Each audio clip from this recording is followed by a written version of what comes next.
पहले जो आज ये सुबह जो आगाज़ हुआ, सबसे पहले हुकूमत के 3 बुनियादी चीज़ें थी जो इन 2 दिनों में मीडिया में ज़्यादा चला। सबसे पहले तो हमने सुना कि हुकूमत ने बाइकआउट कर दिया है। आज सुबह जब अटॉर्नी जनरल पेश हुए, उनके साथ फ़ारूक नायक पेश हुए, उनके साथ अकरम शेख साहब पेश हुए, तो अदालत ने उनसे एक स्पेसिफिक सवाल पूछा कि हम तो मीडिया में पढ़ रहे हैं कि आपने बाइकआउट कर दिया है, तो अब आपकी क्या पोजीशन है? और तीनों ने ये कहा कि नहीं सर, ये मीडिया ने गलत रिपोर्ट किया है, हम तो बाइकआउट नहीं कर रहे, हम तो बड़ा एहतराम करते हैं जजेस का। और उसके बाद जज साहब ने कहा कि अलामिया पढ़ लें, और उन्होंने कहा नहीं नहीं, अलामिया भी ना पढ़ें, उसको छोड़ें, आप जो है वो हमारे आर्गूमेंट सुने और हमारे कुछ आर्गूमेंट्स हैं। सो पहले इन 2 दिनों में या 3 दिनों में हुकूमत ने जो पोजीशन ली थी मीडिया के ऊपर कि हम बाइकआउट कर रहे हैं, ये हुकूमत उससे पीछे हट गई। उसके बाद ड्यूरिंग दी आर्गूमेंट्स उन्होंने कहा कि जी जस्टिस फ़ायज़ ईसा साहब का जो फ़ैसला है उसके ऊपर जो सर्कुलर आया है रजिस्ट्रार साहब का, वो दुरुस्त नहीं है, तो आप ये मुकदमा होल्ड कर दें। और तीसरी पोजीशन उन्होंने ये ली कि नहीं जनाब, आप इसके ऊपर फुल कोर्ट बना दें।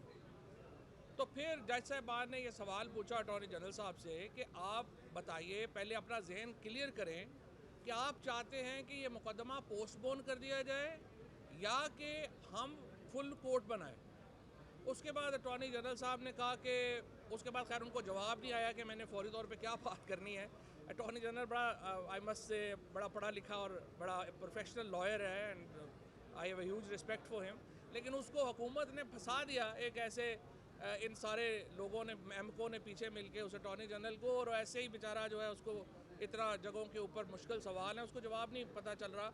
उन्होंने कहा आप एक तरफ कह रहे हैं कि आप मुकदमा ना सुने, दूसरी तरफ कह रहे हैं जी आप मुकदमा सुने और फुल कोर्ट बना दें।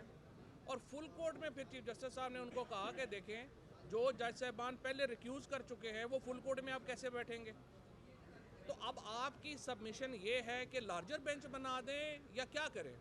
तो फिर अटॉर्नी जनरल साहब ने कहा हाँ जी, नहीं सही है, आप ये कर दें कि ये फिर वो जजेस जो हैं वो आप जो 15 जजेस नहीं बैठ सकते, तो आप जो है वो 9 वाला जो 6 जजेस जो हैं उनको शामिल कर लें और 6 जजेस जो हैं वो फैसला कर दें।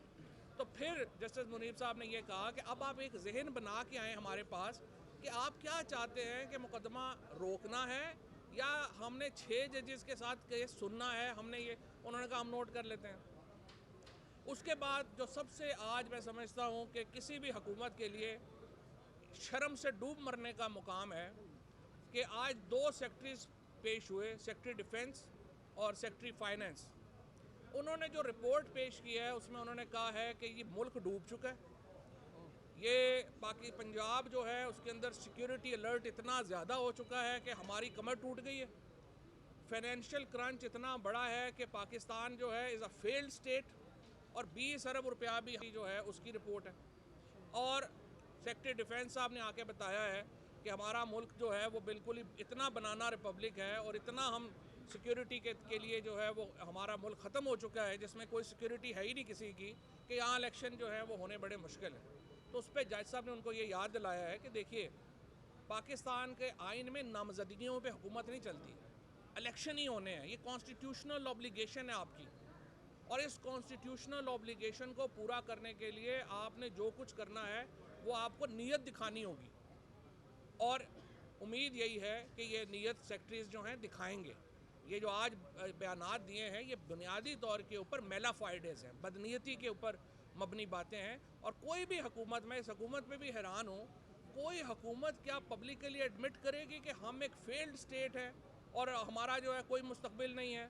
और फिर अटॉर्नी जनरल साहब ने कहा है कि जी नहीं, अगर पूरे मुल्क में इकट्ठे हो जाएं, तो उस पर चीफ साहब ने कहा कि इकट्ठे होने में सबसे बड़ी रुकावट तो फेडरल गवर्नमेंट ही है, आप फेडरल गवर्नमेंट करवा दें इलेक्शन जो करवाना चाहते हैं। इनका कोई आर्गूमेंट नहीं है, कोई दलील नहीं है, सिर्फ नामजदगियों के ऊपर हुकूमत चलाना चाहते हैं। और मैं आखिर में जो हमारे लॉयर्स के साथ आज जो इस्लामाबाद पुलिस ने बदतमीज़ी की, जिस तरीके से इस्लामाबाद को गज़ा बना दिया गया, वकला को अंदर आने से रोका गया, मीडिया के लोगों को अंदर आने से रोका गया, मैं इसकी शदीद मज़म्मत करता हूँ। फ्रांस में 35 लाख लोग जो हैं प्रोटेस्ट कर रहे हैं, किसी के ऊपर कोई तकलीफ़ नहीं है। पाकिस्तान में वकीलों को अदालतों में नहीं आने दिया जा रहा, लेकिन इसके बावजूद मैं पूरे पाकिस्तान की लॉयर्स कम्युनिटी का शुक्रिया अदा करना चाहता हूँ, बार एसोसिएशंस का शुक्रिया अदा करना चाहता हूँ, जिस तरीके से जिस बड़ी तादाद में आज वकला बाहर निकले और उन्होंने आइन के साथ और सुप्रीम कोर्ट के इदारे के साथ अपनी यकजहती का इजहार किया। ये पाकिस्तान के रोशन मुस्तकबिल की उम्मीद है। अब इंशाल्लाह तकरीबन 20 मिनट के बाद दोबारा बेंच जो है वो अपनी हेयरिंग शुरू कर रहा है और उम्मीद रखनी चाहिए कि आज हेयरिंग मुकम्मल हो जाए और आज फैसला हो जाए, तो यही पाकिस्तान के लिए बेहतर है। शुक्रिया। हाँ, बिल्कुल, किसी को भी नहीं आने दिया गया।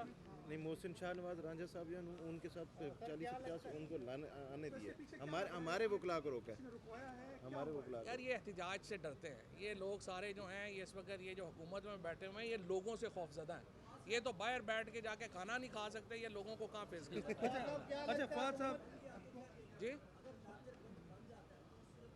देखिए, ये चीफ जस्टिस साहब का प्रेरोगेटिव है। अच्छा फवाद चौधरी साहब अगर 3 रुकनी बेंच फैसला देता है, हुकूमत नहीं मानती, तहरीक इंसाफ ऐसी सूरत में करेगी क्या? नहीं, अपना बात यह है कि हमारा जो आइन है ना, उसके अंदर बाइकॉट, हुकूमत का ना मानना, ये कॉन्सेप्ट हमारे आइन के लिए अजनबी है।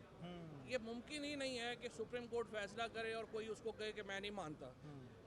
और अगर वो नहीं मानेगा तो जिस तरह से 2 वज़ीर-ए-आज़म पहले घर गए हैं, तीसरा जो है वो आजकल में घर चला जाएगा। क्या प्रॉब्लम? Thank you sir. तो नजर आ रहा है सामने लिखा हुआ है जुल्म मिटने के लिए 2 चीजों से मिटेगा भाई। एक, अदल की कुर्सी पे जो लोग बैठते हैं ना, वो अदल के हिसाब से फैसले करने लगे। दूसरा, कौम निकल खड़ेगी उस जुल्म के खिलाफ, तो जुल्म खत्म हो जाएगा। या इन दोनों में से कोई एक चीज हो जाए या दोनों हो जाए। अगर 420 का मुकदमा था, उस वक्त अदलिया में जो लोग बैठे हुए केस देख रहे थे वो पूछते ना, यार चीट हुआ कौन है? जब उनको दिखता कोई चीट नहीं हुआ, केस खत्म कर देते। तो जालिम जुल्म कर ही नहीं पाता। 9 जजेस ने नोट बिफोर किया मेरे केस को, यार 1.5 साल चला।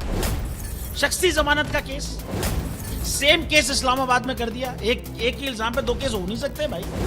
मतलब 60 दिन का वक्त होता है, 102 दिन के बाद मैं जीत गया, केस बरी हो गया, 102 दिन के बाद अपील फाइल की, एक्सेप्ट कर ली। नहीं करते ना एक्सेप्ट, खत्म हो जाता ना जुल्म यार।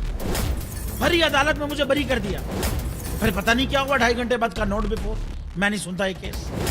खड़े रहते अपने फैसले पे, मिट जाता जुल्म। अल्लाह ताला ने बिठाया इन कुर्सियों पे इनको यार, ये अल्लाह ताला की तरफ से फैसले करने हैं। तो या तो ये फैसले आएंगे, जुल्म मिट जाएगा, या कौम खड़ी हो जाएगी जुल्म के खिलाफ।